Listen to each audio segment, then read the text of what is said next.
Ndị be anyị afọ mbụ Uchemefo achọrọ m ka m sụọ ihe a na-achọ ikwu n'Igbo mma na-etinyekwu ya oyibo anaghị ama ka ọ wee danasị ya. O nwere ihe na-eme kịta ndị be anyị na-achọghị ịghọta. Nnwere onwe Biafra anyị na-azọ bụ ihe ziri ezi. O nwero ihe melie, o nwere ikpe ọmụma dịịrị ndị na-azọ maka Biafra, mana ihe gbasara nnwere onwe nwere etu esi eme. O nwere etu esi eme ya, ana o nwere iwu ihe dịka usoro esi aga. Mụnwa na onwe m so na ndị na-asị na a ga-enweta nata Biafra etu o si wee dị na 1967 to 1970, na a ga-enweta nata Biafra etu the old Eastern region si wee dị. Ndị niile nọ na old Eastern region we have to come back. Mana anyị agaghị bụ ije gaa etu esi wee gị ha. Nke bụ eziokwu wee bụrụ na tata ndị niile so na Biafra, ndị niile so na the old Eastern region, ọ bụrụ ozi ha ncha chọrọ iso na Biafra na-eme tata. Anyị ncha macha ihe niile a, mana anyị continue kwekebe isi na-aga. Everyday ndị Igbo ka a chịta achịrị chinye, ndị Igbo ka a na-egbu, ndị Igbo ka a na-emetịsị, ndị Igbo ka a na-akpọtịsị n'ọnụ. Akpago m nkata n'ime ụlọ, kpacha ya bụ nkata, ọ dịchara m enwere nkwekọrịta enwere ya.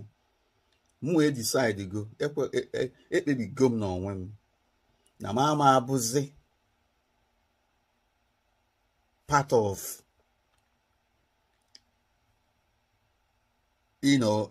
frameless,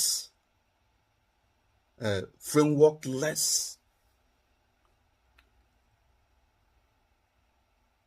struggle.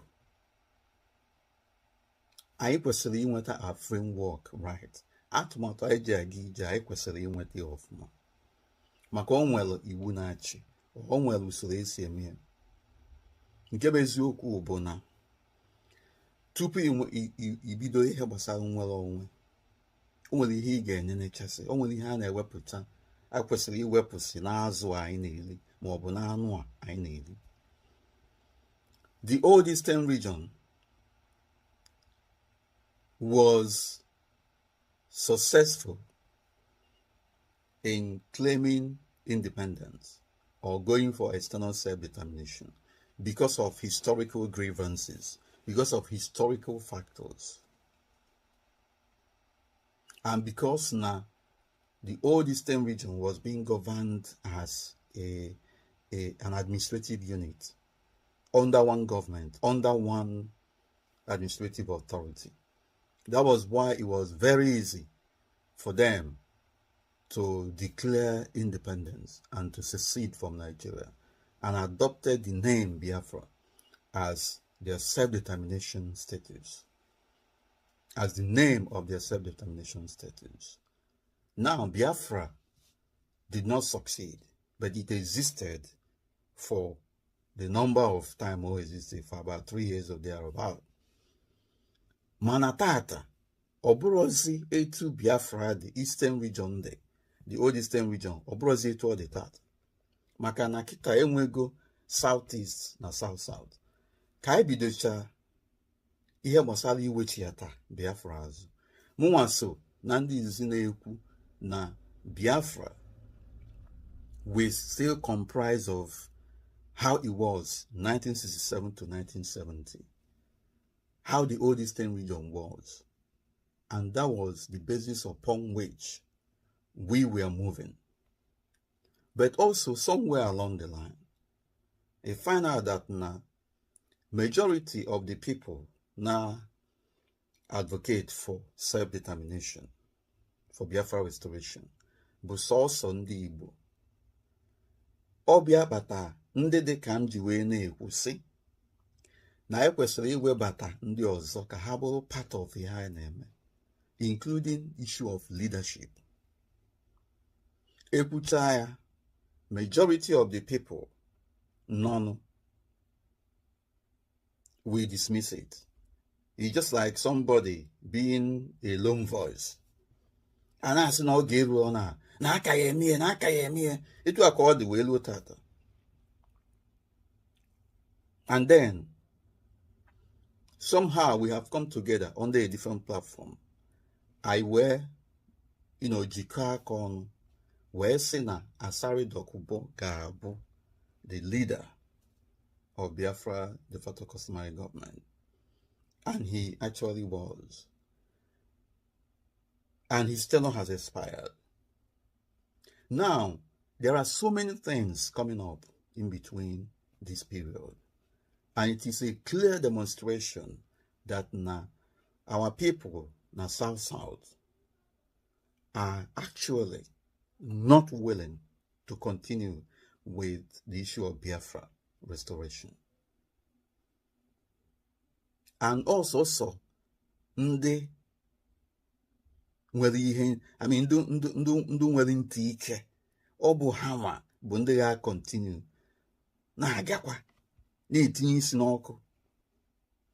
O wee bụrụ ya bụ na ndị dịka m na-ekwu na olugo mgbe anyị ga-ene ihe anyị na-eme anyị ọzọ. Ọ bụrụ na afịa ka anyị kpọba, ọ bụrụ na Biafra bụ afịa kpọba olugo mgbe a ga-eteki stock, do some kind of appraisal. Olugo mgbe anyị ga-ama ma na-aga n'iru ma na-aga n'azụ. Ime ihe dị etu a apụtara na anyị na-ahapụ ihe gbasara Biafra ma ihe gbasara nnwere onwe. Ihe ọ pụtara bụ na anyị kwesịrị ịma ihe na-ebutere anyị ọganihu, ma ihe na-ebutere anyị mkpuchigha azụ. Mana onye ọbụla kwepara isi a na-aga ka ọ gharakwa ịbụ na ọgụ nwakwu ihe a, ka ọ gharakwa ịbụ na ọgụ nwakwu ihe a. Mụnwa apụtago wee kwuo sị na ihe mụnwa afọ bụ na ndị ụmụnne anyị, the former component nations of Biafra, are no longer willing to continue. Ọ bụ sọsọ ndị Igbo mụnwa wee na-ekwu ndị ọbụla zọba isi onwefa. Ndị Ijọ zọbanụ maka Ijọ self-determination, ndị Ibibio zọbanụ maka Ibibio self-determination, ndị Efik zọbanụ maka Efik self-determination, ndị Anan zọbanụ maka Anan self-determination, ndị Igbo zọbanụ maka Igbo self-determination. Ọbịa bụ ihe butelụ Igbo Biafra self-determination, because ọ bụrụ sọ ndị Igbo bụ ndị Biafra. Ya bụ na etu ọbụla isi wee nye anya, inwe ike ibecha akwa ijezu ike. At the end of the day, ọ bụrụ na unu chọrọ na a ga-enweta Biafra, unu ga-anachiyata azụ n'ala Igbo. It's just a matter of time. Ote aka ọdụka anyị anọ dịka anyị anọ, anyị ga-anachiyatarịrị azụ to our senses. Ọba anya ukwu na nkwepara isi bụ ihe na-eme ndụbe anyị. Mụnwa bụ Uche Mefo na-ekwu si na mụnwa ama abụzi part of nkwepara isi ya anaghịga without ịjụ ajụjụ. Akpụgo m afa, kpọọ m afa, ana ọ bụrụ na m anara eme ife kwesịrị na m ga-eme, kama na ọ bụ nkwucha onwere onye na-ege ntị. Ya bụ mụnwa ama abụzi part of ndị na-asị na a na-restore Biafra of 1967 to 1970, and in which case we are waiting for our brothers in the South. We are not. The map of Biafra must be redrawn. It will mean that again we reduced territory. And when it is reduced territory, it could be Ibibio Biafra, it could be Efik Biafra, it could be Ijo Biafra, Hawa, Zobanka, it could be Igbo Biafra. Now, within the Igbo Biafra territory, ihe anyị na-achọ ka anyị nweta bụ ana Igbo. Onwere ihe ọzọ a na-ekwu maka ya. Ya bụ, this is a continuation of Biafra restoration or Biafra self-determination project. in its finest form. It is refined, but the continuation of the restoration continues in that form. There is no way with the present development that Biafra of 1967 to 1970 will be restored in its original form. It is practically impossible unless all the component nations of Biafra and former Eastern region come together and agree that Biafra will be restored. As it is today, that prospect is very remote. In times to come, in years to come, all of you na-ekwepara isi na-atajisi anya, unu ga-anachigheta azụ na position a mụnwa nọ tata, unless ma ọ na ọwụrụ nwere onwe ka unu na-azụ. Now, abịa n'ihe gbasara ndị Igbo must first of all begin to seek the future of the Igbos within Nigeria, in which case internal self-determination. Zoban ihe rutere unu.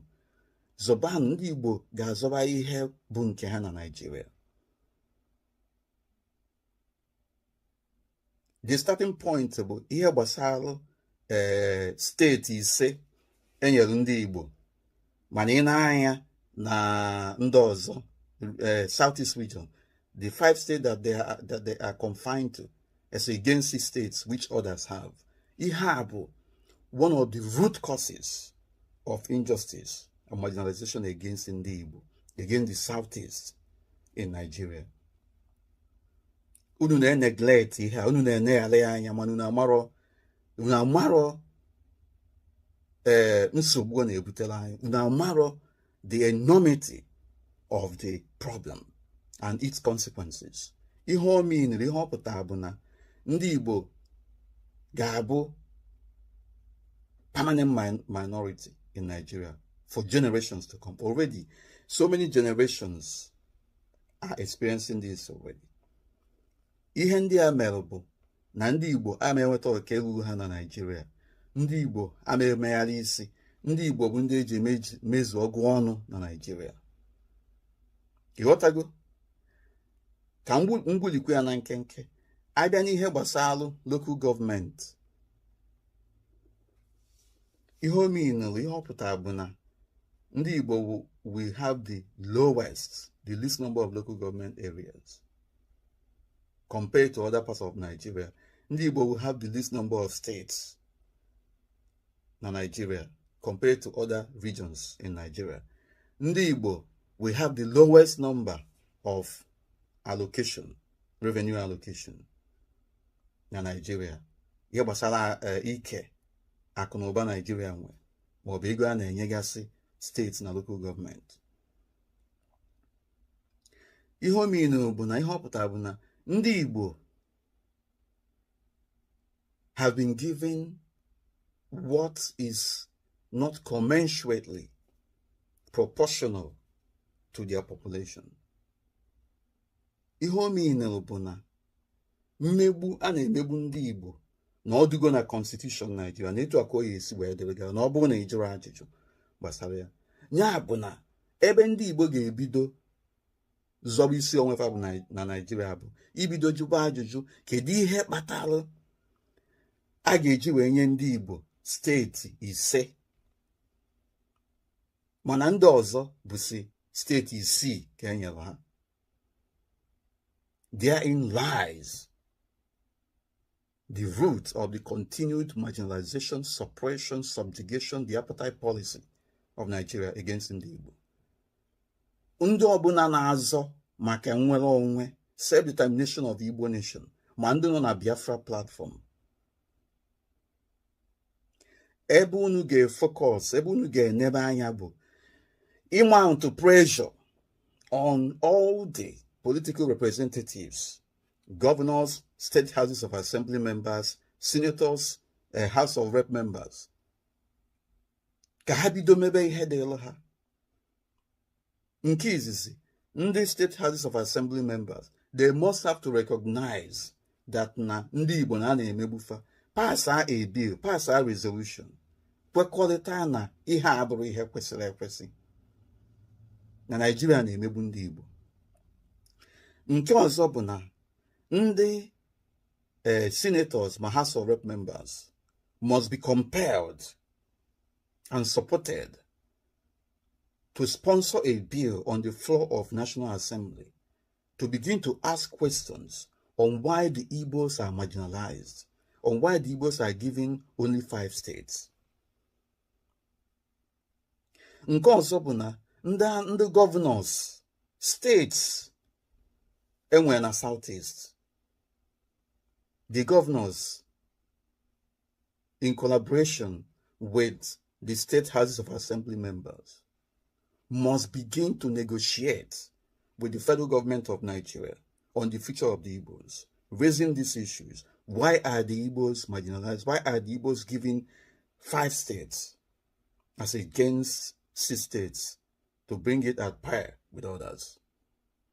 They must begin to demand for additional states in the Southeast. Because if we are to be in Nigeria, we are supposed to be on equal status. As it is today, Nigeria is not operating the principle of the principle of equality of states and equality of citizenry as well. Ndị Igbo ha bụ second class citizens na Igbo ka na-ajụ.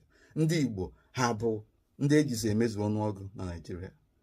Nke a bụ ndị chi ha na-egburo ka ofu akarugori ndị ụchụ pụta chọsịa ka ememina ha ka ha naba mmụọ n'oge ha eruo. Ọ bụ ihe a na-eme ndị Igbo. And then ndị na-achị anyị na Igbo emechie ọnụ. Ya bụ ọ bụrụ na ị kpọrọ onwe gị a Biafra agitator, ị bụrụ onye Igbo, Igbo Biafra, ebe ị ga-focus your attention kịta bụ mount pressure on all the political representatives, the governors, the state houses of assembly members, the senators, the House of Rep members, ka ha mebe ihe kwesịrị na ha ga-eme.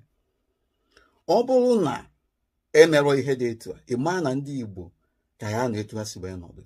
Nke ọzọ bụ na the state governors, through the offices of state attorney generals, must institute court proceedings against the Nigerian state on the issue of marginalization of the Igbo, shortchanging on the number of states, which is the continuation of this apartheid policy, including asking questions. Why is the Igbos, or why are the Igbos being excluded from occupying the highest office in Nigeria? Because by implication, looking at all these things in the round, the Igbos are underrepresented at the national level, at the state house of, at the National Assembly. Because ndị ọzọ nwegasị far more number of senators, far more number of House of Rep members. But in the Southeast are the least, because the number of states that and local governments that and senatorial districts that will bring them at par with other representations from other regions. And na-ene ihe anya onye ọbụla agba nkịtị. Na-ene ihe anya onye ọbụla apịa gba nkịtị. So ndị governors, House of Rep members, state House of Assembly members, senators, this thing is, it doesn't concern them, because after all they are earning their salary. So ọ bụrụ na ndị Biafra agitators, Igbo Biafrans, that they are serious about moving this struggle forward, this sit at home should be directed towards these elected representatives. Direct sit at home towards legitimate process, legitimate aim, legitimate grievances. Let us begin to discuss the future of the Igbos in Nigeria. If all these things are exhausted, all these avenues are exhausted, then you will have greater justification to begin to push for external self-determination, which is outright independence, and which is what I have referred to, discussing the future of the Igbos with Nigeria or the future of the Igbos without Nigeria. Because under international law, you must have to prove, if you are going to secede from an existing state, you must have to prove that, look, you people qualify as a people. You have a defined territory. You have an effective government. You have the capacity to enter into international relations with other countries. Ihe na-ajụ ndị na-insist na-efe isi kpakata maka ihe gbasara Biafra of 1967 to 1970 bụ kedu territory Biafra unu na-azọ? Just tell me, kedu territory a unu na-azọ maka ya? Maka ọ bụrụ na ndị Ibibio, ndị Anang, ndị in fact, let me just put it, ndị South, ọ bụrụ na ha ekwetara na ha bụ part of Biafra, then you will continue to go around in circles forever. Because where there is disagreement over the territory, where there is dispute over the territory that you are seeking to claim as your own territory, albeit internal crisis, that is why a viable option today remains Igbo Biafra self-determination, emancipation of Igbo nation state. Our homeland, our territory is the present Southeast region. Of course, with potential negotiation with our brothers in the South, the Igbo territory, the Igbo speaking areas of the South, that will take negotiation, that will take dialogue, and that will also depend on if they agree to join the mainland Igbo territory. Without you having a defined territory, you are going nowhere, and people will continue to die. Igbos will continue to die, and our people or brothers or this in the South will keep quiet. Nwata na-ata akara na-ata egwe. Ya bụ ịkpọcha m iyi, o nweghị ka ị na-akpọ iyi, maka na at the end, last, unu ga-anachiata azụ ebe a, unless ma ọ bụrụ nwere onwe ka unu na-azọ. Ya bụ ihe a ga-ajụ unu bụ, unu nwere defined territory, o nwere ebe unu na-azọ a na-enwere dispute na ya, unu nwere gọọmenti, unu nwere ndị mmadụ weta anụ na ha chọrọ nwere onwe. The population unu na-represent, did they all unanimously agree that na have a part of the self-determination project that you're embarking on? Mixing Southeast and South in the present circumstance is a disaster, because the South, 99.9% of them do not believe in joining Biafra. So the best approach, let everybody go their separate ways. Ka ndị Igbo mebe nkefa. Ndị Igbo mebe nkefa, ifo na a ga-enwe unanimous agreement across board. Ka ịzọba na ihe ọ ga-abụ anyị daba anyị adanye na something. Ọ bụ na ndị Igbo apụnwụrụ na Nigeria, ka ịzọba na isi ọnwa anyị within Nigeria. Fụ na emelu ndị Igbo ka emelu ibefa. Ọwụkwa na-eme ya. Then ọkụkọ nọ na ngige nọ n'egwu, anyị na-agba ya egwu etu esi agba ya. Ya bụ, unu ga-exhaust. For you to secede from an existing state, you must have to prove a lot of things.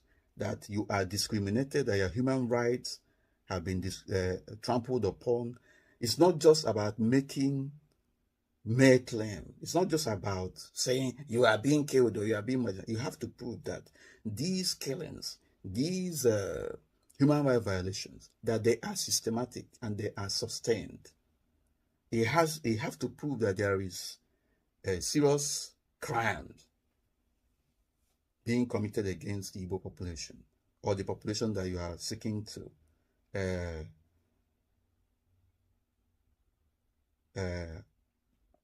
advance self-determination for. Things like the issue of systematic violation of human rights to the threshold of being described as crime against humanity or genocide. You have to prove that your own people have been excluded from the governance of Nigeria. The Igbos can prove this because the systemic and entrenched system of marginalization, shortchanging the Igbos and cabinating them to 5 states instead of 6, is an example of oppression, and which individually translate to violation of human rights of individual Igbo indigene. The Nigerian government gang up against Igbos from occupying the office of the President of Nigeria is another example of exclusion from governance. The Nigerian government policy of underrepresentation, violation of principle of federal character, is an example. So to prove all these things, that then the continued extrajudicial killings, the continued incarceration of Biafra agitators from Igbo territory remain an example of sustained human rights violations. And then, to prove that this is intentional, you must have to exhaust all available avenues. What are those available avenues? You have to use the court system, which I have described. You have to use the National Assembly, which I have talked about. You have to negotiate. You have to, the executives, the state governors in the Southeast must have to formally engage the Nigerian government by asking the question and demanding that the injustice is rectified. When all these processes are, are exhausted and there is no solution to it, the next option is for you to decide whether you have to be autonomous within Nigeria or you have to go out of Nigeria, in which case outright independence. And that is where what we talk about come from. Democratic secession. The process is not about war. It is about the whole of the Southeast region. All the state houses of assembly in the Southeast region passing a resolution that since Nigeria does not recognize the Southeast as part of its equal partners, and by implication, continuing victimization operation of individual indigenes from the citizens of the Southeast, and shortchanging in state allocation, that they are deciding to be on their own or an autonomous state within Nigeria. There is nothing, if this thing is done, that the Nigerian state will do other than to come for negotiation. Because after all, this is democracy. After all, the bill or decision or resolution is a product of democratic process. If the Nigerian state decides to dispute the decision of the Southeast, then it will be escalated to the international level. And this includes passing internal bill for referendum. As this bill is being passed, this issue is being escalated to the African Regional System, ECOWAS, African Commission, and then to the United Nations, and subsequently the International Court of Justice. All these things will be taking place simultaneously. And the agitation, unanimous agitation of the Southeast region will continue. There is no other way of putting it. And that is when the International Court of Justice and the United Nations will begin to look into all these things. When I tell you something, it is well researched.